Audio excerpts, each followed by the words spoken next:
Hello hello hello, good afternoon. क्या आप सबको मेरी ऑडियो वीडियो क्लियर आ रहा है? सबका? आज ऑनलाइन वाले बच्चे आके चले गए, कुछ आए तो बोले आज क्या हुआ सर, आए नहीं।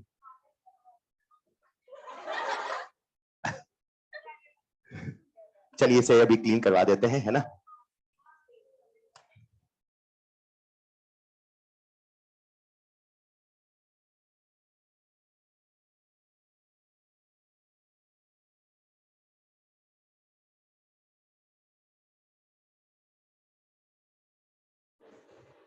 अच्छा, आपके पास जो भी है, अब मैंने कहा था 2-3 दिन में हो जो डाउट वो पूछ लेना, हालांकि मैं डिस्कशन करूंगा, लेकिन फिर भी जो रिमेनिंग हो, अगर किसी बच्चे नहीं किया तो पूछना। आप सबके पास मेरा नंबर है ही सही, तो नंबर में भी, व्हाट्सएप पे भी, इन सब पे भी आप डाउट पूछ सकते हैं। ठीक है क्या? पढ़ते रहेंगे, जहां जैसी हेल्प हो बिना किसी संकोच के पूछ लीजिएगा। ठीक है क्या? हेलो। तो इसे क्लीन कर दें। शायद मैं आखिरी पॉइंट जो डिस्कस कर रहा था वो methods to calculate atomic weight, वही था क्या? आइसोमॉर्फिज्म वगैरह हो गया था। ठीक है, चलिए चलिए, ठीक है, फिर ऑलमोस्ट हो चुका है। कुछ छोटी सी बात मुझे करनी है आपसे, 5-10 मिनट की। ठीक है। इसी में एक छोटा सा टॉपिक है, that is laws of chemical combination, है ना। हालांकि आपको एक्सरसाइज 2 में सवाल नहीं मिलेगा, ना तो methods to calculate atomic weight और ना ही लॉज ऑफ केमिकल कॉम्बिनेशन। इसका मतलब ये नहीं आ नहीं सकता है, आ सकता है। नहीं आ रहा है कई सालों से, इज अ डिफरेंट थिंग। ठीक है, लेकिन आ सकता है। हेलो। इसलिए आप किसी भी एक भी चीज को नहीं छोड़ के जाएंगे, और जब ऐसी बेसिक चीजें आती हैं तो सारी जमाना करके आता है, लेकिन फिर वो बच्चा जो नहीं पढ़ा होता वही छोड़ के आता है। उस वक्त मैंने कैसे छोड़ दिया, समझ पा रहे हैं क्या? तो इसलिए पूरा करके, अच्छा एक समय था यार जब बच्चे कुछ एक दो टॉपिक छोड़ दिया करते थे, मतलब ऐसा होता था कि यार ये टफ है, नहीं। अभी ऐसा समय नहीं है। अभी आप किसी भी टॉपिक को छोड़ने का रिस्क नहीं लेंगे, कीप दिस इन माइंड। ठीक है। बहुत डीप में ना पढ़ा हो कोई दिक्कत नहीं, लेकिन ऊपर ऊपर से सब कुछ पढ़ा होना चाहिए, चलेगा। तो जो थोड़ा सा डिस्कशन बाकी है वो कर लेते हैं, जो थोड़ी सी बातें बाकी है वो कर लेते हैं। ठीक है।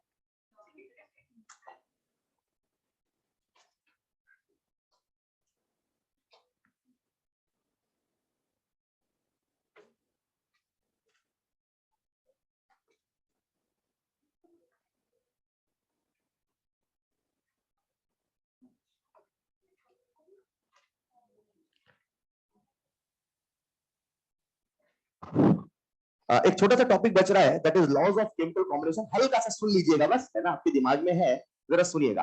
अच्छा एक बात और, ये जो लॉज है सब आउटडेटेड है, इसीलिए इन पे सवाल आने का चांस अगर मुझसे कहे मैं कहूंगा 0.1% है, 0.1%, राइट। लेकिन एक बार फिर भी सुन लीजिएगा।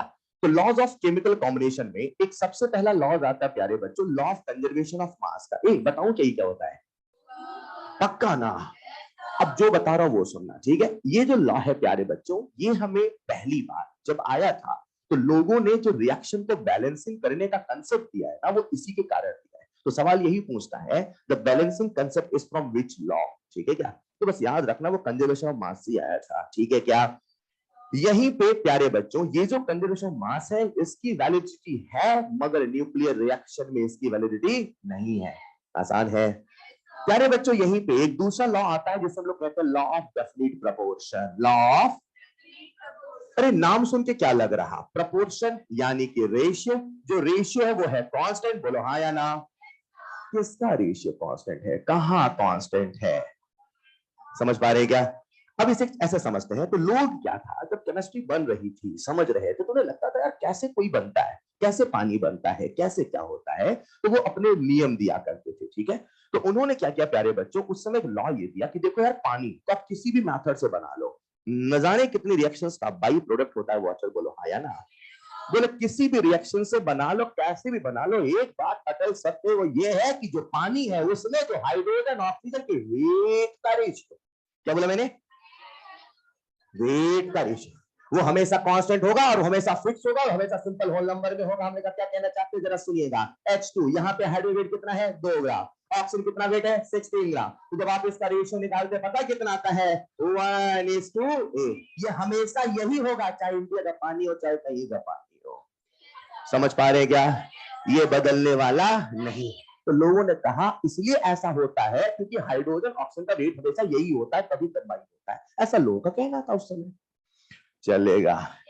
यहीं पे जो मुझे सिखाना है सच में उसी के चक्कर में सब बता रहा हूं, क्योंकि बाकी सब तो बन जाता है, वही वाला समझो सिखाने वाला हूं। एक लॉ आया जिसका नाम था लॉ ऑफ मल्टीपल प्रपोर्शन। क्या नाम था? अब मल्टीपल प्रपोर्शन से क्या लग रहा, प्रपोर्शन तो है पर मल्टीपल जगहों पर, मल्टीपल। अब इसकी कंडीशन याद रखें, ये लॉ तब चलता प्यारे बच्चों जब हमारे सामने टू डिफरेंट एलिमेंट होने चाहिए, टू डिफरेंट एलिमेंट होने, टू डिफरेंट एलिमेंट होने। लेट्स इमेजिन मैंने लिया नाइट्रोजन ऑक्सीजन। क्या लिया? आप सब जानते हैं नाइट्रोजन ऑक्सीजन के डिफरेंट टाइप के ऑक्साइड पॉसिबल है, हाँ या ना? अब उस समय लोगों को नहीं पता था तो उन्होंने ऐसा रूल बनाया, सुनना, उन्होंने कहा भाई साहब जब भी ये ऑक्साइड बनाएगा, जब भी ऑक्साइड, अगर नाइट्रोजन का इक्वल वेट, नाइट्रोजन का, मैंने लिखा N2 तो बताओ कितना ग्राम, 28, चलेगा। समझो समझो है कि लोगों को नहीं पता, आपको पता है नाइट्रोजन कितने ऑक्साइड है? हेलो, N2O 4.5 ऐसा कोई होता है क्या? ये वाला ऑक्साइड पढ़ा आपने, O 4.5 ये वाला पढ़ा होगा आपने, समझ पा रहे मेरी बात को? ये आपको पता है राइट, लेकिन उस समय सोचो तो लोगों को नहीं पता था, उन्होंने क्या कहा भाई साहब अगर कोई डिफरेंट एलिमेंट होगा उसमें से किसी एक का किसी वेट होगा कांस्टेंट, कैसा होगा? तो मैंने अलग अलग ऑक्साइड आपके सामने लिख दिए, यहां पे भी लिखा है NO, यहां पे भी लिखा है NO, यहां पे भी लिखा है NO, चलेगा? यहां लिखा मैंने N2 तो यहां भी N2, यहां भी N2, यहां भी N2, यहां भी N2, ऐसा क्यों कर रहा था कि सभी में जो इनका वेट है वो क्या हो पाए, समझे क्या? अगर दो डिफरेंट एलिमेंट और उनमें से किसी एक का वेट कांस्टेंट होता है और जो दूसरे से कंबाइन होता है तो वो ऐसे होगा, वो कि दूसरे के वेट का जो रेशियो है वो हमेशा एक सिंपल नंबर होगा, एक सिंपल होल नंबर होगा, ऐसा उन्होंने कहा। हमने कहा क्या कहना चाहते हो? बोले हम ये कहना चाहते हैं ये संभव है, ये संभव है, ये संभव है, ये संभव है, ये संभव है। हमने कहा कैसे? बोले ऐसे, N2 कितना ग्राम है? 28, 28, 28, 28, ऐसा हो। ऑक्सीजन का वेट 60, वेट 32, वेट 48, वेट चलेगा। एक बार ऑक्सीजन का रेशियो निकालो, 1:2:3:4:5। तो उन्होंने कहा देखो भाई साहब इसका ऑक्साइड बनेगा तो यही बनेगा दूसरा कोई ऑक्साइड। सच में ऐसा ही होता है? नहीं समझे? तो उन्होंने कहा ऐसा इसलिए होगा क्योंकि जो ऑक्सीजन है उसके वेट का रेशियो यही होगा, ऐसा कभी नहीं होगा 1:2 नहीं, ऐसा पॉसिबल ही नहीं है। समझ पाए क्या? तो मल्टीपल प्रोपोर्शन यानी मल्टीपल जगहों पे रेशियो, तो रेशियो एक सिंपल होल नंबर रेशियो होगा, समझ पा रहे क्या? होल नंबर होगा, रिफ्रैक्शन नहीं होगा। कंडीशन है तो डिफरेंट एलिमेंट होने चाहिए और वेट भी किसी एक का कांस्टेंट होना चाहिए। मैं आपसे पूछता हूं NaCl NaBr, क्या इसमें लॉ ऑफ मल्टीपल प्रोपोर्शन लगा दूं? क्यों ना लगाऊं? मैंने लिखा CO और CO2, क्या यहां पे लगा दूं? दो एलिमेंट है, कार्बन का वेट फिक्स है, मतलब इन दोनों के रेशियो भी फिक्स नहीं आएगा, फिक्स के साथ साथ सिंपल होल नंबर रेशियो आएगा। समझ पाएगा? बस यही सिखाना था। एक छोटा सवाल मैं आपसे पूछ लूं क्या? अब ये उस समय की बातें प्यारे बच्चों जब लोगों को पीवी बराबर एनआरटी नहीं पता था, लेकिन आपको पता है, और आपको पता है क्या? उस समय एक सवाल मैं आपसे पूछता हूं, मेरे पास दो कंटेनर, सबको दिख रहा है क्या? इन दोनों का वॉल्यूम इक्वल है, मान लो प्रेशर इक्वल, मान लो टेम्परेचर, अब तक अपने पीवीटी इक्वल कर दिया राइट। इसमें हमने भरा गैस ए, इसमें हमने भरा गैस बी, इसमें कौन सी गैस है? इसमें, चलेगा। इसमें है गैस ए, इसमें है गैस बी, हमने दोनों को भरा, भर दो। क्या दोनों में पीवीटी इक्वल है? मैं आपसे पूछता हूं दोनों में मॉलिक्यूल का नंबर इक्वल होगा कि डिफरेंट होगा? पता ना, पीवी बराबर है ना टी। उस समय एक लॉ था उसका नाम था अवोगाड्रो लॉ। ये कोई लॉ है क्या? हाँ भी, हाँ या ना, चलेगा। ये कुछ बेसिक बेसिक लॉ थे, आपको बस याद रखना है। Law of multiple proportion, copy में लिखना चाहे लिख सकते हैं, लॉ ऑफ मल्टीपल प्रोपोर्शन लिखो जल्दी से। तो प्यारे बच्चे खुशखबरी आपके लिए सुनाऊं क्या? सुनाऊं क्या? आप पढ़ रहे थे फिजिकल केमिस्ट्री बाय, तो यहां पे हमारा सफर जो है फिजिकल केमिस्ट्री का वो समाप्त होता है और इच्छा है आपको एक अच्छे मेडिकल कॉलेज में देखने की, एंड आई होप वो वो वो वो पूरी होगी, हाँ या ना? और आप सब फिर से मिलेंगे विक्ट्री सेलिब्रेशन, मिलेंगे ना? तो विक्ट्री सेलिब्रेशन इस बार होगा बिकॉज कोविड के जो है वो थोड़ा सा नॉर्म्स लाइट हो चुके हैं तो विक्ट्री सेलिब्रेशन ऑफ कोर्स होगा और आप सब जरूर वहां आइएगा, आएंगे ना? कितना अच्छा होता है जब पूरा पूरा बैच पहुंच जाता है, फिर सब साथ में बैठते हैं, पता सर, यही हमारी क्लास चल रही है सर।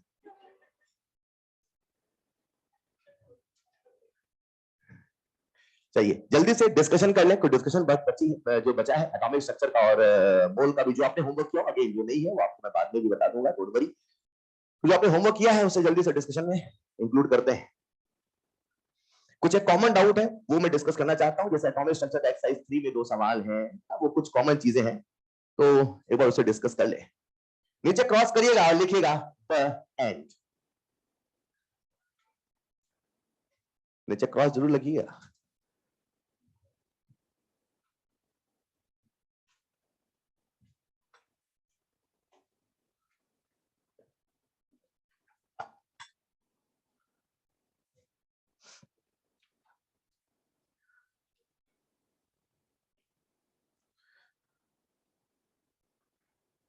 कुछ शांति से पढ़ रहे हैं आप, तो कुछ पाकर खोना है, कुछ खोकर पाना है।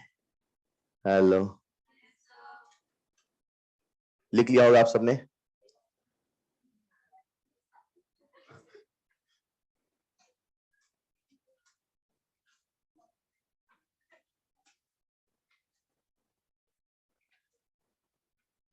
चलिए जल्दी से मॉड्यूल में आ जाए, कुछ छोटे छोटे सवाल है वो डिस्कस कर ले और फिर आप होंगे आजाद।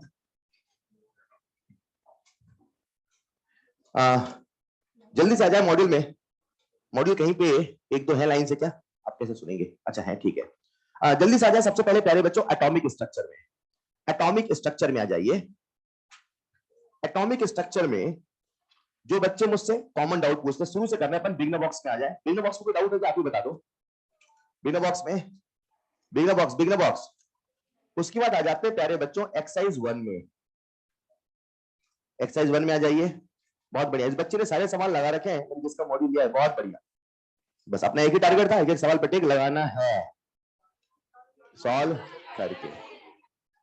एक्सरसाइज 1 में आ जाए। Up to 31 anything, up to 31 any doubt, up to 31 any doubt, up to 31 any doubt, up to 45 any doubt, up to 45 any doubt, up to 59 any doubt, up to 74 any doubt.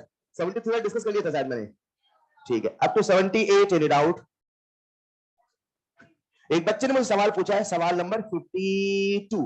Okay, the ionization energy of excited hydrogen atom. उसने बोला है प्यारे बच्चे एक word, excited hydrogen atom, यानी जो hydrogen atom है उसमें जो इलेक्ट्रॉन है वो ग्राउंड स्टेट पे, अब ग्राउंड स्टेट पे नहीं है तो वो कहां होगा? कम से कम n बराबर 2 पे तो होगा, कम से कम n बराबर 2 पे तो होगा, हाँ या ना?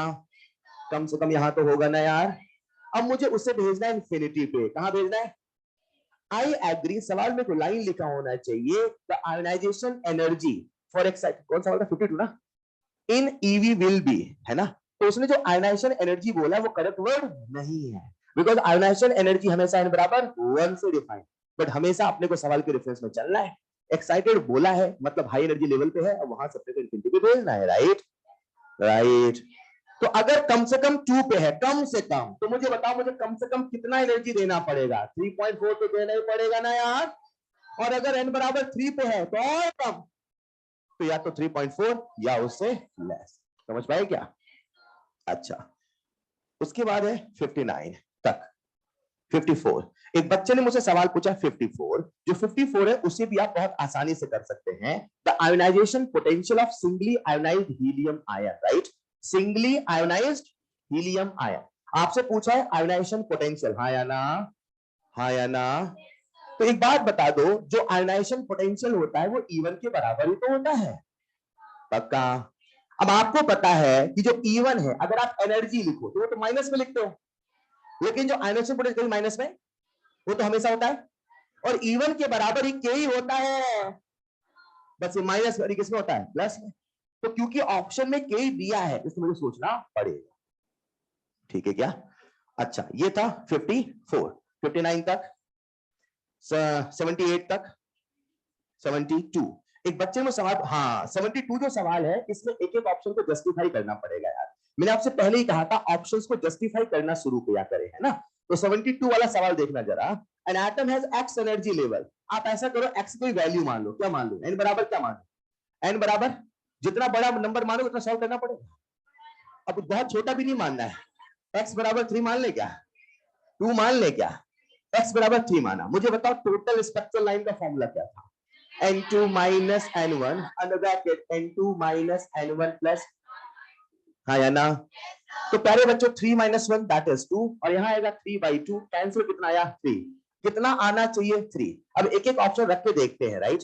पहला ऑप्शन देखो जरा, x की वैल्यू कितनी रखी थी अपने के 3, तो 3 + 1 4, यानी अपने कहां तक जाना है 4 तक। तो पहला ऑप्शन क्या कहता है, जो टोटल लाइंस है वो है 1 + 2 + 3 + 4, 4 3 7 9 10 लाइन मिलेगी। मजाक कर रहे हो, मतलब पहला ऑप्शन सही नहीं समझे। दूसरा ऑप्शन चेक करो, तीसरा चेक करो एंड सो ऑन, ठीक है। ऐसी आपको एक वैल्यू और रख के चेक करना है। तो एक बार 3 में चेक कर लो, एक बार 4 में, जहां दोनों सेटिस्फाई हो जाए बोल देना वही आंसर है। कई बार किसी एक वैल्यू में एक ऑप्शन सेटिस्फाई हो जाता है, लेकिन जो दोनों में हो वो तभी है जब वो सही ऑप्शन है। नहीं समझे, एक में एक्सीडेंट हो सकता है मगर दोनों में सेटिस्फाई होना वो एक्सीडेंट नहीं, वही रियलिटी है। समझ पा रहे क्या। तो मैं आपको सलाह देता हूं, ऐसे सवालों में एक्सरसाइज 3 में भी मिलेंगे, कहीं पे भी मिले मत रटो, ऑप्शन को सेटिस्फाई करो। चलेगा, चलेगा प्यारे बच्चों, ठीक है। तो कर लेना, आगे आ जाएगा वो। अप टू 78, अप टू 78 70 में बताएं। रीडबुक से भी कर सकते हैं और ऑप्शंस रख के सीधे सेटिस्फाई करा लो। तो आपने लिखा 1/λ इक्वेट कर दो, rz square * 1/n square minus 1 करके देख ले, ठीक है क्या। ऑप्शंस ऑप्शंस देखना पड़ेगा, जहां सेटिस्फाई हो जाए वो। हाँ, ऑप्शन दिया तो करो ना। Up to 90, uncertainty in an atom, मतलब जो अनसर्टेनिटी आप मेजर कर रहे हो पोजीशन या वेलोसिटी में, एटम के अंदर ही तो मेजर हो रहा है। 86, हाँ हाँ, अच्छा एक minute, uncertainty position of an electron and helium atom are same, यानी कि अगर मैं कभी हीलियम एटम को ढूंढूं और इलेक्ट्रॉन को ढूंढूं तो दोनों में जो एरर आएगा वो सेम है। समझ पाए क्या, ऐसा करके 90 तक। 88, हाँ एग्जैक्टली exactly. हाँ हाँ, वो भी बोल सकते हैं। अदरवाइज जो अनसर्टेनिटी प्रिंसिपल है ना, उनके जो रिजल्ट है वो माइक्रो पे ही चलते हैं भाई। वो आएगा टकराएगा मेरी आंखों पे दिखने लगा रहेगा, तो ऐसा कब होगा, माइक्रो पे तो होगा, हाँ या ना। वेवलेंथ आके किसी पार्टिकल को डिस्प्लेस कर सके, ऐसा माइक्रो में पॉसिबल है, मैक्रो में पॉसिबल। अपने ऊपर लाइट गिर रही है तो क्या हम डिस्प्लेस हो गए ना, ठीक है। 90 तक, 95 सॉरी 108 तक, 115 तक। 115 जो है इसमें भी आपको ऑप्शंस जस्टिफाई करना है। आइए चेक करते हैं एक बार 115 पूरी क्लास मिलकर साथ में सॉल्व कर लेते हैं। मान लो क्लास का सवाल है, मैंने 4 ऑप्शन दिया है, बोला इनमें से कौन सा एक्सप्रेशन है जो टोटल नंबर ऑफ इलेक्ट्रॉन बताता है। तो प्यारे बच्चों में n की वैल्यू मान लेता हूं 2, मान लो क्या। अगर n की वैल्यू 2 है तो बताओ l की वैल्यू क्या है, 0 और 1। जब l की वैल्यू 0 है तो n की वैल्यू 0, जब l की वैल्यू 1 है तो n की वैल्यू -1 0 + 1 बोलो हाँ या ना। कितने ऑर्बिटल है 4, तो टोटल नंबर ऑफ इलेक्ट्रॉन 8। अब देखते हैं 8 ऑप्शन किसमें आ रहा है, देखें क्या। पहला ऑप्शन वेरीफाई करते हैं। तो पहला option 2 × 2l + 1, 2 × l ranging from 0 to n, मतलब 0 से कहां तक जाना है, समझ पाई क्या। तो एक बार l की वैल्यू 0 रखो, रखो 0 रख दो, कितना आया 0 + 1, 0 + 1, 1 × 2, तो 2 प्लस समेशन मतलब प्लस।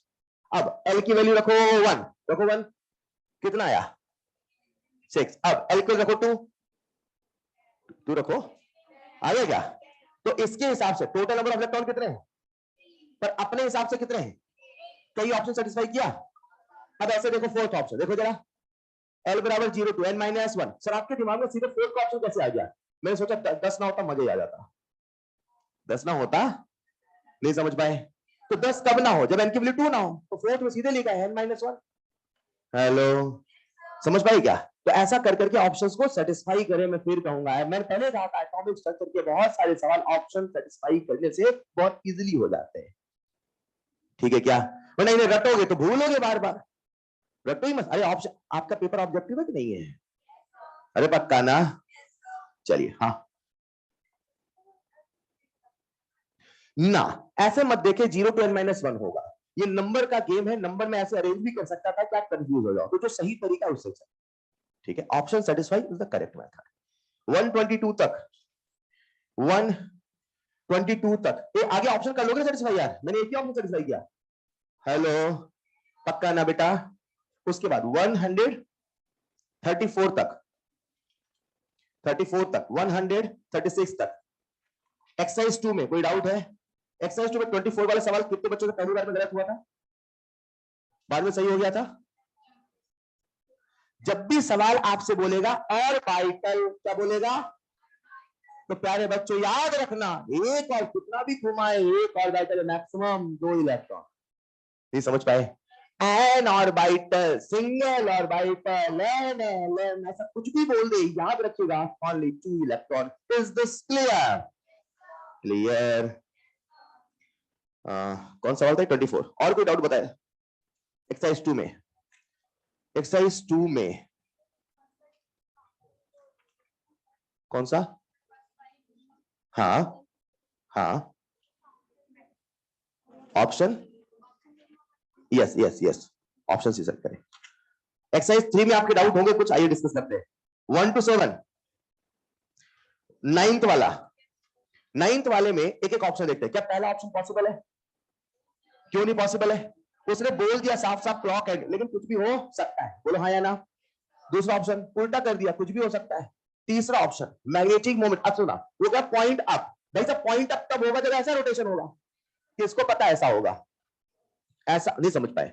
उसने कहा, उसने एक क्लॉक वाइज को ही मैग्नेटिक मोमेंट में लिख दिया। हेलो, उसने कहा यही होगा। अरे हमें थोड़ी पता ही होगा, ऐसे भी तो हो सकता है। समझ पा रहे क्या? इट डिपेंड्स इलेक्ट्रॉन की स्पिन क्या है, राइट? अब याद करो, मैंने कहा था क्वांटम नंबर्स जब श्रोडिंगर वेव इक्वेशन से आए थे, कितने आए थे? चौथा हमने हमारी सहूलियत के लिए बनाया, ऐसा कोई बोला था? नहीं याद है? सबको याद है? चौथा हमने हमारी सहूलियत के लिए बनाया था, याद है? तो उसने उस चीज को कैसे बोला प्यारे बच्चों? It represent two quantum mechanical spin state which have no classical analog. What does it mean? मैंने कहा आप सपोज करो एक एटम अगर बिल्डिंग होता, एक एटम अगर, तो इसका मतलब यह है कि मैं एटम का एनालॉग ढूंढ रहा हूं कंस्ट्रक्शन में। इसका मतलब यह हुआ मैं एटम का ढूंढ रहा हूं, तो इसका मतलब यह हुआ कि जो स्पिन स्टेट है वो हमें क्लासिकल मैकेनिक्स में कोई चीज बताती है, नहीं कुछ नहीं बताती है। नहीं समझ पाए? कुछ बताती है क्या? वो कोई इंफॉर्मेशन देती है? वो महज हमारी सहूलियत के लिए बनाया स्पिन स्टेट को बताने का एक नंबर है मात्र, बस। नहीं समझे? ऐसा नहीं है कि वो नंबर कुछ और होता तो कुछ और होता। हेलो, ऐसा नहीं है कि वो नंबर कुछ और होता तो कुछ, वो होता है स्पिन। तो उसको हमने कैसे क्या बोलता, मैं होता तो फलाना ठिकाना नाम होता, बेटा एक इलेक्ट्रॉन होगा, उसका एक स्पिन होगा फलाना, एक होगा ठिकाना। तो मेरे फलाना ठिकाना बोलने से उसका मतलब बदल जाता है? It is simply a number, right? लोगों ने कहा भाई साहब 3 नंबर है, चौथा भी नंबर है, बात को शब्द बोलोगे तो मजा नहीं आएगा। वर्ड भी तो बोल सकते थे। समझ पाए क्या? ऐसा करके उसे बनाया गया। 13 तक, 13 वाला डाउट है आपका? 13 वाला डाउट है? है 13 वाला जिन बच्चों का डाउट है प्यारे बच्चों, ऐसा समझिएगा ना, शायद यही सवाल है। एक सैंपल है मेरे पास, उसमें से कोई फोटोन जाके टकराया है ना, तो देखो ना यार, ये लैम्डा गया और यहां से बाहर 2 निकले, ये लैम्डा है, ये होगा लैम्डा 1 लैम्डा 2, बोलो हाँ या ना? तो मैं क्या कह सकता हूं? Energy is equal to E1 plus E2, yes और नो? मैं कह दूं Sc बाई लैम्डा बराबर Sc by lambda 1 plus Sc by lambda 2, yes और नो? आगे कर लोगे क्या? कर लोगे आगे? अच्छा कैलकुलेशन, SC कैंसर। 13 के बाद प्यारे बच्चों 20 तक, 17 एक बच्चा, हाँ 17 बढ़िया सवाल है। अब जो 17 है, ऐसे सवाल आपको दिमाग में रखने पड़ेगा, आपको समझना पड़ेगा। एक चीज सुनिएगा, जो 17 सवाल है इसमें तो आप सब समझ गए भैया एटॉमिक नंबर 16 है, ये समझ गए क्या? पक्का। अब उसने पूछा है the most stable isotope of x, तो आपको एक्स पहचानना पड़ेगा। कौन सा एलिमेंट है जिसका एटॉमिक नंबर 16 होता है, और सल्फर का मोस्ट अबंडेंट आइसोटोप क्या है, 32। इसलिए आंसर ये है। क्लियर है? नेचर में कौन सा आइसोटोप अबंडेंट होगा, इसकी कोई थ्योरी नहीं है, इसका कोई लॉ नहीं है। सल्फर के डिपेंड करता है किस फॉर्म में है, किस तरीके से है। हमेशा जैसे आपने पढ़ा होगा सल्फर मोनोक्लोराइड बहुत पढ़ा है, उसके इलेक्ट्रॉन्स और हर इलेक्ट्रॉन के भी अपने अलग अलग है, तो 32 है, 33 भी है, 34 भी है, ठीक है। पर अपने को पता होना चाहिए 32 है, यानी क्योंकि ये सल्फर इसके मोस्ट, सल्फर हमेशा 32 मिलता है, यस और नो? 31 तक, 31 तक। अच्छा एक मिनट, 21 22 में लास्ट बोलूंगा, 21 22 लास्ट में, लास्ट उसे क्लास नोट्स में भी लिखेंगे।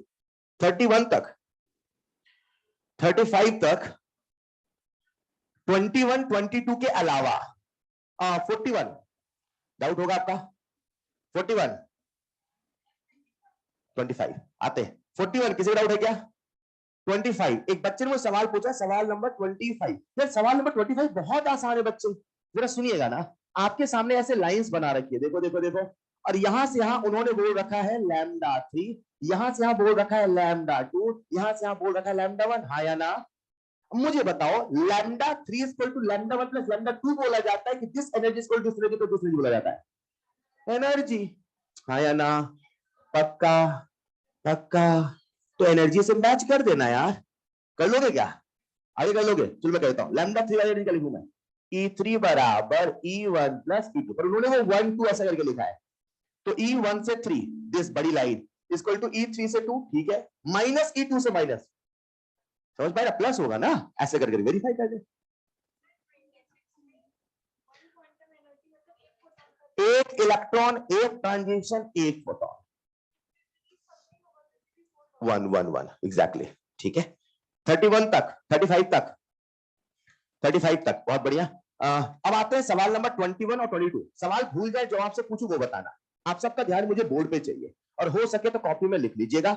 सवाल नंबर 21 एंड 22 के लिए इमेजिन करते प्यारे बच्चों, एक छोटा सवाल, ये सवाल मैं आपको क्लास में भी कराता था और मैं कराता हूं, लेकिन इस बार आपका मॉडर्न फिजिक्स पहले हो गया था, मेरे एटॉमिक स्टार्ट करने के पहले मॉडर्न हो गया था, इसीलिए इससे मैंने क्लास में नहीं कराया, क्योंकि मॉडर्न में आप ऐसी चीजें पढ़ते हैं, तो मैंने आपके लिए छोड़ दिया था। अगर मॉडर्न नहीं होता तो सवाल में क्लास में भी कराता हूं, जरा सुनिएगा।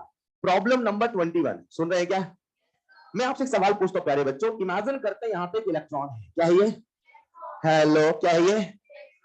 अब इससे एक फोटोन आया, जो पूछो वो बताना चाहिए। वो जो फोटोन है वो 10.2 eV का आया, कितने का आया? ये इलेक्ट्रॉन कहां पहुंचेगा?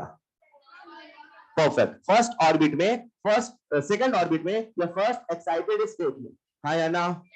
क्लियर है? अगर यहां से 10 eV आया, क्या होगा? बहुत बढ़िया। अगर यहां से 13.6 है, क्या होगा? 13.6 एग्जैक्टली पहुंच जाएगा इनफाइनाइट पे, यस और नो? यस और नो? पक्का? अब जो मैं पूछ रहा हूं सुनना ध्यान से, आपने जो भेजा वो भेजा 14 eV का फोटोन, कितने का? इलेक्ट्रॉन क्या करेगा? कहीं जाएगा, कहीं नहीं जाएगा। अब सुनना, न्यूक्लियस तक, क्या बोला मैंने? न्यूक्लियस जो है वो इनफाइनाइट तक, न्यूक्लियस यहां है और ये इनफाइनाइट, इनफाइनाइट तक जो गैप होता है, यहां तक न्यूक्लियस के कंट्रोल में होता है, न्यूक्लियस के, मतलब आप ऐसा समझे कि इन्फिनिटी तक जो होगा उसका डिसीजन न्यूक्लियस करता है। कौन करता है? न्यूक्लियस कहता है इलेक्ट्रॉन तू जा, सेकंड पे तू जा, थर्ड पे मैं तुझे इजाजत देता हूं, क्योंकि इतने का गैप है, इतने का। लेकिन एक बार जब एनर्जी इंफिनिटी से ज्यादा होती है तो न्यूक्लियस का अधिकार क्षेत्र नहीं है, न्यूक्लियस कंट्रोल में कुछ नहीं है, इलेक्ट्रॉन यहां जाएगा, उसके बाद आजाद हो जाएगा। क्या हो जाएगा? आपने कितने ईवी का फोटोन दिया, तो 14 ईवी आएगा, उससे टकराएगा, इलेक्ट्रॉन इंफिनिटी पे जाएगा, 30.6 खर्च हो, बाकी बचा 0.4 काइनेटिक एनर्जी बन के इलेक्ट्रॉन दौड़ जाएगा, फोटो इलेक्ट्रिक इफेक्ट कहलाएगा। याद आया? पक्का? तो ये था सवाल जिसमें पूछा था कि अगर 14 ईवी आए तो क्या होगा। आई होप समझ पाए। अब कहानी में ट्विस्ट, यानी कहानी में ट्विस्ट आती है सवाल नंबर 22 में। इमेजिन करते प्यारे बच्चों, वही सिचुएशन है, n बराबर 1 है, यहाँ पे बैठा एक इलेक्ट्रॉन है, इससे इलेक्ट्रॉन आके टकराया। कौन टकराया? अब फोटोन नहीं टकराया, इलेक्ट्रॉन का खुद एक पार्टिकल है, पार्टिकल 100% एनर्जी ट्रांसफर करे कोई जरूरी नहीं है। कितना ट्रांसफर करे it depends on the collision, elastic inelastic, किस डायरेक्शन पे, किस एंगल पे, सेवरल फैक्टर आया ना। लेकिन मैं आपसे कहना चाहता हूं ये जो इलेक्ट्रॉन है, तो सवाल पूछो बताना, राइट। ये जो इलेक्ट्रॉन है 10.2 eV का आया, कितने का आया? तो बताओ क्या ये इलेक्ट्रॉन n बराबर 2 पे जाएगा? हाँ, आपका आंसर होगा जा सकता है। क्या आंसर होगा? जब पार्टिकल आके टकराता है तो यहाँ पे संभावनाओं पे बात होती है। अगर इसने 100% ट्रांसफर किया अगर, तो क्या वो सेकंड पे जाएगा? मगर अगर हमेशा 100% ट्रांसफर करे तो जरूरी, क्या पता 10.2 लेके आया था, दिया भाई को 10 केवल। ये फोटोन के साथ ऐसा नहीं होता क्या? वो एनर्जी पैकेट है, लिफाफे में बंद एनर्जी है, लिफाफा खुलेगा एनर्जी बचेगा, बचाने का सिस्टम। लेकिन इलेक्ट्रॉन एक पार्टिकल है, बचा भी सकता है, आया ना। वही वाली बात है, टेनिस बॉल को अगर आपने कुछ एनर्जी से देखा तो लॉर्ड किटनबर्ग बहुत एनर्जी होती है, बिल्कुल नहीं होती है। सारा टेनिस बॉल एनर्जी दीवार को देता है, समझ पा रहे हैं क्या? तो वही वाली बात है, ये कंप्लीट ट्रांसफर करे, अगर कंप्लीट ट्रांसफर होगा n बराबर 2 पे जाएगा, नहीं तो जाए कोई जरूरी। ठीक है साहब, इमेजिन करते हैं हमने यहाँ पे 14 eV का इलेक्ट्रॉन भेजा, कितने का? मुझे बताओ ये इलेक्ट्रॉन यहां जो था वो कहां जाएगा? 2 पे भी जा सकता है, 3 पे भी जा, 4 पे भी जा, इनफाइनाइट पे भी जा, काइनेटिक एनर्जी के साथ निकल भी। अब यहां कुछ भी हो, क्या होगा गारंटी कोई नहीं दे सकता है। अगर इलेक्ट्रॉन आया, कितना एनर्जी का ट्रांसफर होगा उसके हिसाब से कुछ भी हो, कितना ट्रांसफर होगा ये डिपेंड करेगा कॉलिजन पे, डायरेक्शन पे, several factor which is the part of physics, is clear. लेकिन एक बात आई एम डैम श्योर, कुछ भी हो सकता है। नहीं समझे? तो अब जो अपना सवाल है उस पे आते हैं, अब आप उसका मुझे आंसर बताएंगे, ठीक है। अब मैं मॉड्यूल के सवाल नंबर 22 पे आ चुका हूं। 10.8 eV का एक इलेक्ट्रॉन है, 10.8 प्यारे बच्चों, 10.8 10. ये इलेक्ट्रॉन आया, इससे टकराया, बोलो क्या होगा? बहुत बढ़िया, कुछ भी हो, यहां से न तस से मस हो, ये भी हो सकता है। ऊपर चला जाए किस ऑर्बिट में? सेकेंड ऑर्बिट में, ये भी हो सकता है। ये इसके अलावा कुछ और भी हो सकता है क्या? थर्ड पे चला जाए, थर्ड पे सर जितना पूरा लेके आएगा दे देगा, तब भी थर्ड पे नहीं जाएगा। तो कुछ भी नहीं, बस दो ही चीजें हो सकती है, या तो टच से मस ना हो, या तो 2 पे चला जाए, ऐसा हो सकता है। बेस्ट ऑप्शन चुन ले। नहीं समझे? पक्का? अरे पक्का। ये था आपका एक्सरसाइज 3 का मॉड्यूल, एक्सरसाइज 3 का सवाल नंबर 22, राइट? हाँ 41, बहुत बढ़िया। जो 41 है, मुझे आप सबका ध्यान चाहिए यार। सवाल कहता है the line spectrum observed in the case of multi electronic atom can be explained bye. इसे हम कैसे एक्सप्लेन करते हैं, मैं आपसे पूछता हूं, जो पूछो वो बताना। जो लाइन है प्यारे बच्चों, वो लाइन क्या एनर्जी को रिप्रेजेंट करता है? सोच लो, सोच लो। एनर्जी को रिप्रेजेंट करता है लाइन, ठीक है साहब। क्या एन से एनर्जी चेंज होता है? तो अगर एन बदलेगा तो एनर्जी बदलेगा, लाइन? परफेक्ट। क्या एल से भी बदलता है? क्या एम से भी बदलता है? स्प्लिटिंग ऑफ ऑर्बिटल होता है in the absence, in the presence of external field. D block का स्प्लिटिंग कराया था आपने? T2G EG, एनर्जी अलग अलग हो गई क्या? अरे जो अलग अलग डायरेक्शन में एनर्जी अलग अलग नहीं हो सकती है यार, हो सकती है अंडर सम सिचुएशन। यस और नो? मतलब एक बात तो पक्की है कि जो लाइन है वो इन तीनों पे डिपेंड करेगा, करे, है ना। अब आते हैं स्पिन पे। सोचो, क्या बोला मैंने? अगर एक इलेक्ट्रॉन होता तो क्या वही एनर्जी होता जो 2 इलेक्ट्रॉन के होने से होता? हाँ? अगर एक इलेक्ट्रॉन होता तो उसका अपना स्पिन होता, उसका अपना कुछ एनर्जी होता, तो वही एनर्जी होता जब 2 होता। मुझे नहीं पता एनर्जी में क्या चेंज होता, पर मुझे इतना पता एनर्जी में चेंज जरूर होता।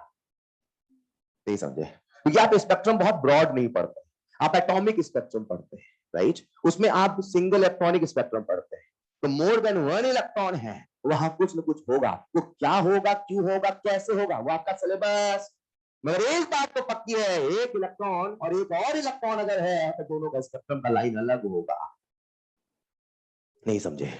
एक ऑर्बिटल में एक इलेक्ट्रॉन, एक इलेक्ट्रॉन, क्या उसकी वही एनर्जी है जो उसी ऑर्बिटल में दो इलेक्ट्रॉन है? एनर्जी अलग है, लाइन अलग होगी नहीं होगी? बताओ मुझे क्या होगा, क्यों होगा, बात की बात है। एनर्जी अलग है कि नहीं है? उसका जब कहते हैं ना जन्म जड़ ही अलग है तो भाई साहब अलग ही जाएगा ना यार। लाइन की जड़ क्या थी? एनर्जी। एनर्जी इस पे डिपेंड नहीं करेगी, कैसे करेगी मुझे नहीं पता, पर कुछ ना कुछ तो डिफरेंस होगा। यस और नो, यस और नो। ये था आपका सवाल नंबर 41। एक से ज्यादा इलेक्ट्रॉन है, हाँ, फिर तो केवल एन जाता, एल भी न जाता, एम भी न जाता।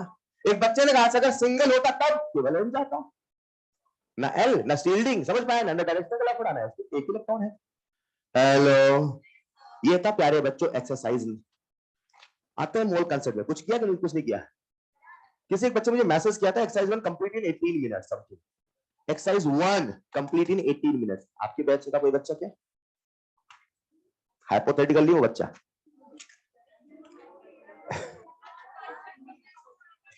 हाँ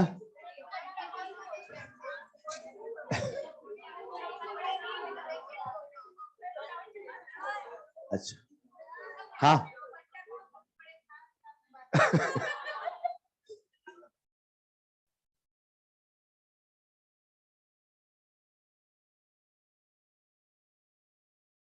वो बच्चा आपके बीच में ही था, वो आपके बीच में ही था, वो आप में से कोई था। कोई ना कोई ध्यान सुनता था ना? कोई नहीं सुनता था। चलिए बिगनर बॉक्स में आएंगे। बोले हम लोग ध्यान से कभी सुने नहीं सर, हमारा ध्यान कभी था ही नहीं। अच्छा जल्दी से आ जाए एक्सरसाइज 1 में।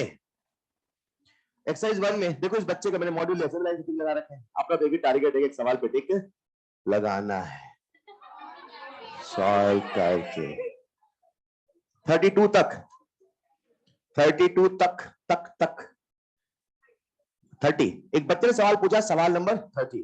Hydrocarbon contains 80% carbon and hydrocarbon is 80% carbon है ना, तो 20% कौन है?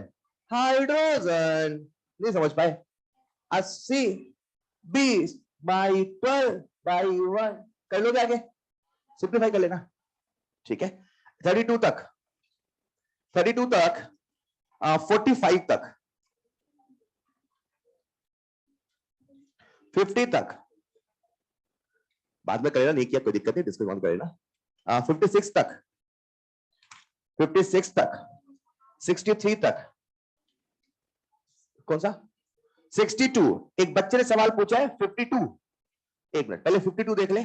4 gram of hydrogen are ignited with, वो लिखो ना बेटा, रिएक्शन लिख के करो ना मोल कांसेप्ट से। हाइड्रोजन ऑक्सीजन की रिएक्शन करा दी अपन ने, H2 + O2 से बनना है H2। रिएक्शन को बैलेंस कर दे, कैसे बैलेंस करेंगे? सिंपलेस्ट स्टोइकियोमेट्री में करना होता है, ठीक है क्या? इसका कितना ग्राम दिया है? 4। कितने में 4 मोल निकाल लोगे क्या? एक से ज्यादा रिएक्टेंट एलाइड के बारे में सोचना, किसी से डिसाइड करके बता दे, ठीक है। 56 तक, 51 नंबर ऑफ ml, वॉल्यूम पूछा है, वॉल्यूम पूछा है, नंबर ऑफ ऐसे पूछा, volume of O2 in each liver ऐसा पूछा, ठीक है। इंग्लिश मिस्टेक है, सुधार दो। 56 तक, 70 तक, 70 तक, 62 किसी बच्चे ने बोला है क्या? एक मिनट, 61 नहीं पूछा आपने मुझसे? हो गया वो, बहुत बढ़िया, शानदार। 62 किसी बच्चे पूछा है। 1 ग्राम, अरे ना यार ये ना पूछो आप। 1 gram equivalent is equal to, सब में वेट बोला है क्या मोल बोला है? फॉर्मूला बोलो, मोल इनटू एन का, कहां आ रहा है 1 देखो, 0.25 इंटू 4, 0.5 इंटू 4, 1 इंटू 4, 8 इंटू 4, कहां आया 1? बस मोल इंटू एन फैक्टर लगाए ना, आपको इतने सारे फॉर्मूले याद है ग्राम के। हेलो, कितने सारे याद है? मोलारिटी वाला बोलेंगे, याद है ना? ठीक है। 79 तक, 70, 84 तक, 100 तक, 89, 100 तक डिस्कस कर रहा हूं मैं, बाद वाली आप कर लीजिएगा। 100 तक, 100 तक कौन सा बोले बेटा? 89। अच्छा 89 वाला जो सवाल है ये आप लैंग्वेज नहीं समझ पाते हैं यार, वरना सवाल बहुत आसान है। प्रॉब्लम नंबर 89 जरा सुनिएगा। 89 में क्या कह रहा है, ग्राम पर ml, राइट, यानी 1 ml कितना ग्राम है, 0.001293, हाँ या ना। तो अपने को एक मोल सोचना है 22400 ml कितना हो जाएगा, 0.001293222400, कर लोगे आगे। तो यहां से जो वेट आएगा वही हो जाएगा मॉलिक्यूलर वेट, उसका हाफ कर देना, हो जाएगा वेपर डेंसिटी। ठीक है क्या, देखने में डरावना लग रहा है नहीं, वैसे सोचो कैसे।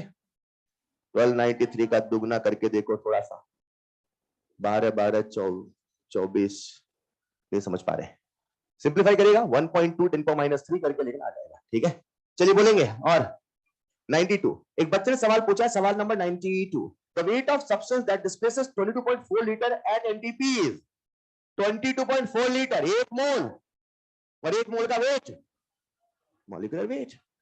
ठीक है क्या, ठीक है क्या। एक्सरसाइज 2 में आ जाए, सवाल नंबर 13, हाँ 7, एक्सरसाइज 2 का 1 का 2 का, एक्सरसाइज 2 का सवाल नंबर 7, और 1 ग्राम of magnesium is burned with 0.56 gram of, देखो ना, आपको थोड़ा सा इसमें कैलकुलेशन करना पड़ेगा, उन्होंने एटॉमिक वेट वगैरह दे रखा है ना। आपसे कहता है कि मेरे पास मैग्नीशियम है, राइट, हेलो, और उसकी रिएक्शन करा रहे किससे, O2 के साथ, तो Mg प्लस O2 से आपने लिख दिया होगा MgO, चलेगा।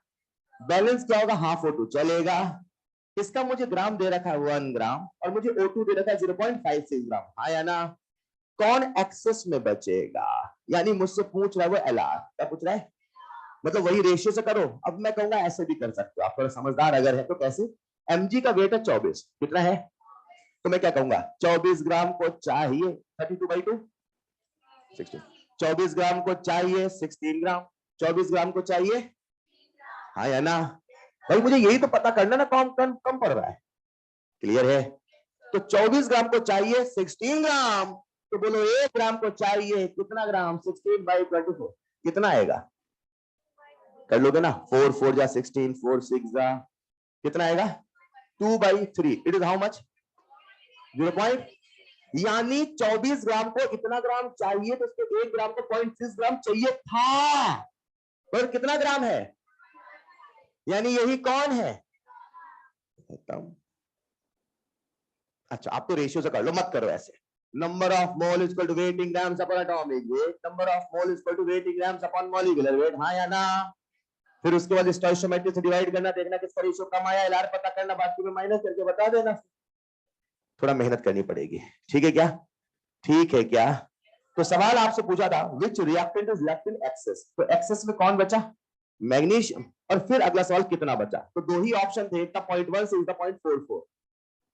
हेलो, मैं आपसे पूछता हूं क्या 56 ग्राम, इसका 56 ग्राम से रिएक्शन करेगा 0.56, पक्का, पक्का ना, अरे पक्का ना। तो मैंने सॉल्व भी नहीं किया, मैंने सीधे कहा अगर 0.56 होता तभी तो 0.44 होता, मतलब वो तो नहीं होगा, फिर क्या होगा, एक ही तो ऑप्शन है। अरे यार दिमाग भी चलता ऑप्शंस में, नहीं समझ पाए, नहीं समझ पाए, पक्का, नहीं समझ पाए, पक्का ना। 1 ग्राम को कितना ग्राम चाहिए, पक्का, नहीं चाहिए, नहीं, इतना है, इतना है, इसका 1 ग्राम है, इसका 0.56 ग्राम है। अब यहां देखो 24 ग्राम को कितना चाहिए, 16, मतलब ऐसे सोचो ना, 24 का हाफ कितना होता है, 12, तो अगर 24 12 होता तो मैं कहता हाफ हाफ है, लेकिन इसके 24 को कितना चाहिए, 16, मतलब हाफ से थोड़ा ज्यादा। हेलो, अब ऐसा सोचो ना यार, 24 को 16 ग्राम चाहिए, तो 1 ग्राम को कितना ग्राम चाहिए। अब एक मिनट, मुझे ये पता चल गया 0.5 LR है, मतलब ये पता खत्म होने, तो इसका 0.56 ग्राम खत्म हो गया, तो इसका कितना ग्राम खत्म हुआ, क्या एग्जैक्टली 50% खत्म होगा, ये बता दो बस आप, बस 50 खत्म, ये समझ पाए। तो जब 0.56 अगर खत्म होता तो 1 माइनस 0.56 कितना बचता, अगर खत्म होता इसका भी, मतलब आप ये कहना चाहते हो इसका 0.56 चला गया, तो इसका भी 0.56 चला जाए, नहीं समझे, पक्का। और फिर वही बात, सारी बात तो एक बात, मोल से करो ना यार, मैं आपको देखो यार, आपके सिलेबस में मोल ही कंसेप्ट है, मोल से सोचो, पर धीरे धीरे सवाल करें, वेट में सोचना स्टार्ट करें, जहां सिंपल नंबर मिले। हाँ 4, सवाल नंबर 4, एक बच्चे, सवाल नंबर 4 हद घटिया सवाल, ये सवाल सॉल्यूशन चैप्टर में भी एक ऐसा है। ये जो सवाल है प्यारे बच्चों सुनिएगा, हमारे सामने है N access of AgNO3, right? AgNO3 है एक्सेस में, ठीक है साहब। इसे हमने ऐड किया 100 ml of 0.01 molar dichloro tetra aqua chromium 3। Dichloro कितने क्लोरीन है? 2, और यहाँ पे है सिल्वर, तो क्या AgCl बनेगा? कितना बनेगा ये देखना है, ठीक है? तो AgNO3 एक्सेस में, तो ये देखो यहाँ कितना है, जैसे लेट्स इमेजिन 1 मोल है, लेट्स इमेजिन कितना है वो, तो AgCl कितना मोल बनेगा? कि 2 मोल, वो है डाइक्लोरो, क्या है वो? तो अगर पूरे मॉलिक्यूल का 1 मोल है तो 1 मोल से कितने आएंगे? 2 मोल Cl, AgCl कितना बनेगा? 2 मोल। नहीं समझ पाए? तो आप क्या करो, जो दूसरा दे रखा है बड़ा गंदा सा नाम है डाइक्लोरो टेट्रा एक्वा क्रोमियम 3, हाँ या ना, उसके मोल्स निकाल लो। मोल्स निकाल लोगे क्या? कैसे निकालोगे? मोलैरिटी दी है, वॉल्यूम दिया, क्या करोगे? m बराबर n बाई v, बराबर m इंटू v, हाँ या ना? मोलैरिटी कितना दिया है? 10 की पावर -2। वॉल्यूम कितना है? 10 की पावर 2। कितना आया? 1। कुछ मैंने गड़बड़ किया, कोई बताएगा? एग्जैक्टली ये आया 1 मिलीमोल। कितना आया? तो AgCl कितना? 2 मिलीमोल। नहीं समझे? अरे भाई मान लो CaCl2 यार, CaCl2 का 1 मोल, तो क्लोरीन कितने मोल? 2 मोल। तो 2 मोल इसके होंगे तो Ag के 2 मोल बनेंगे ना AgCl के यार। समझ पाए क्या? पक्का आंसर कर लोगे आप? और कौन सा?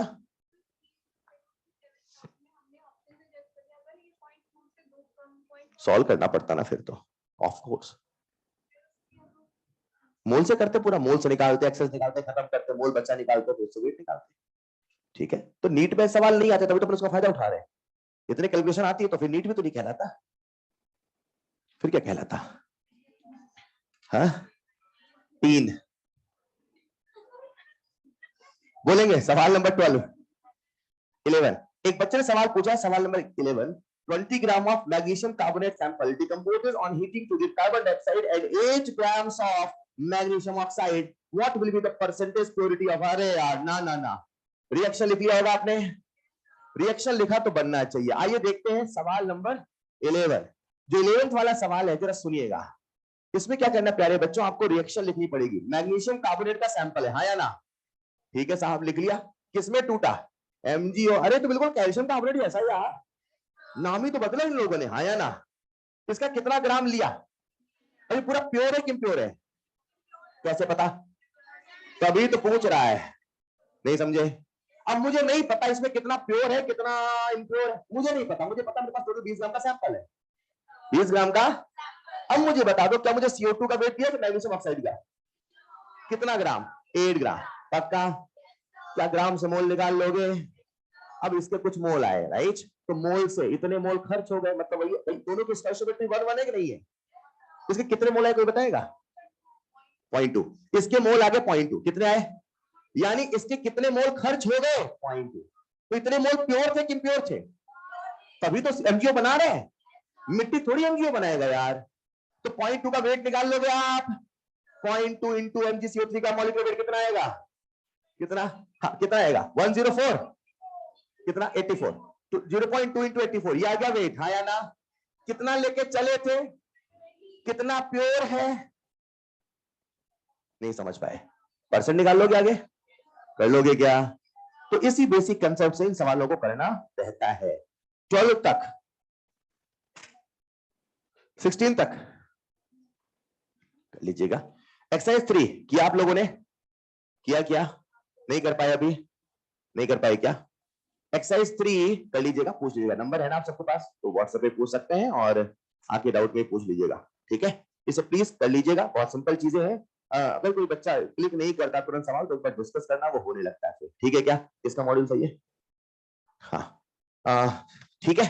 तो यहाँ पे आपका डिस्कशन समाप्त है, और बस मैं यही आपसे कहूंगा कि पढ़ते रहें, और आपको बहुत अच्छे से पढ़ाया गया है, आपको बहुत मेहनत कर रहे थे, आपका फेज हमेशा अच्छा रहा है, आपके एवरेज नंबर बहुत अच्छे आए हैं साल भर। It means simply simply simply आप बहुत अच्छा कर रहे थे। समझ पा रहे क्या? तो पढ़ा है, चीजें से भूलते नहीं है, मेहनत करते रहिए। आप सभी को बहुत बहुत शुभकामनाएं, और आप सबको विक्ट्री सेलिब्रेशन में मिलेंगे ना? हेलो, आज के इतना ही। That's all for today. Thank you so much. अरे हाँ, एक छोटा सा पॉइंट मैं आपसे डिस्कस करूंगा, ठीक है? रिवीजन कैसे करें, है ना। तो देखो यार, अभी आपका जो रिवीजन है, वो जो स्ट्रेटजी है, मैं 2 मिनट लूंगा, आप सबका ध्यान चाहिए। वो एज पर नीट नहीं, एज पर आपका मेजर होना चाहिए। मैं क्या कह रहा हूं समझना। आपके भी पेपर होंगे, हेलो, और आप पेपर देंगे। तो ये जो मैं स्ट्रेटजी बता रहा हूं, उसी को ध्यान में रखते हुए कि आप पेपर देंगे और आपके पेपर होंगे। किसी भी कंडीशन के वायलेट होने पे स्ट्रेटजी नहीं चलेगी, ठीक है। समझ पा रहे क्या? जरा सुनिएगा। तो इसका तरीका क्या है, आपका जो पेपर है उसके सिलेबस को फोकस करें, ठीक है।